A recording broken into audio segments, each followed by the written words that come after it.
conflict. We've all been there, right? In any team, any company, any organization, it just happens. And we spend so much time and energy trying to dodge it or stamp it out or just kind of grit our teeth and get through it. But what if we've been looking at it completely wrong? What if conflict isn't a problem we need to fix, but a powerful tool we've just been failing to use? Seriously, think about that. What if every single disagreement, every point of friction wasn't some issue to be solved, but was actually an opportunity just sitting there, waiting to be unlocked? That's the core idea behind some really fascinating research that wants to completely reframe how we handle disputes, turning them from these disruptive forces into actual engines for progress. So, to dig into this idea, researchers went to a place that's under some immense pressure. Thai Rajabhat Universities. Now, I know what you're thinking. I don't work at a university in Thailand, but stick with me here. Because the challenges they're facing, they're pretty much universal. You can think of them as a perfect case study for the kind of friction we're all feeling in our workplaces. I mean, organizations today are just being squeezed from all sides, aren't they? There's this intense competition, the crazy pace of digital change, and this constant demand to be more resilient, more adaptable, really just to stay afloat. And as this research shows, all those external pressures, they inevitably create internal friction. They make small disagreements bigger and make managing conflict well more critical than it's ever been. So, faced with this kind of pressure cooker environment, the researchers did something brilliant. They didn't just ask, how can we reduce conflict? They asked, how can we use it? And this is where we pivot from the problem to a really cool solution, a concept they call creative conflict management. So what in the world is creative conflict management? Well, it's not about finding some boring compromise or forcing everyone to just get along. The whole goal here is transformation.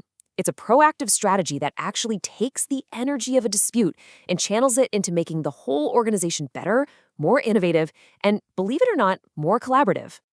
Here's a way to think about it. The traditional approach is like being a firefighter. A fire breaks out, you rush in, you put it out, and you try to get things back to exactly how they were before. It's all about damage control. But the creative approach? That's more like being a city planner. When a building comes down, they don't just see a problem. They see an empty lot, a chance to build something totally new, maybe a park or a community center. It's about building something better from the disruption. Okay, so an idea like this is awesome, but how do you turn it from a cool concept into a practical, evidence-based model that actually works in the real world? Well, this is where the research gets super rigorous, building a framework from the ground up through a really careful multi-step process. The researchers used what's called a mixed methods approach, which is really just a fancy way of saying they covered all their bases. First, they went deep, talking to 34 different experts to get those rich insights. Then they went wide, surveying over 500 staff members to get the hard numbers. They crunched all that data to see what really mattered. And finally, they used all of it to build their model and then double-check it with the experts again. This is the million-dollar question, isn't it? After all the theory, what are the people on the ground, the ones actually living through these conflicts? What do they say is most important for managing them? Well, that survey of 515 people gave some incredibly clear answers. And this just spells it out so clearly. Look at the top 3 things people wanted, all rated very high. First, a clear organizational structure. People want to know who's in charge and how decisions get made. Makes sense. Second, a fair policy for managing conflict. They need to trust the process. And third, they want to see it actually work. It's not enough to have a plan on paper. It has to actually reduce the friction they're feeling every day. Structure, fairness, and results. Simple as that.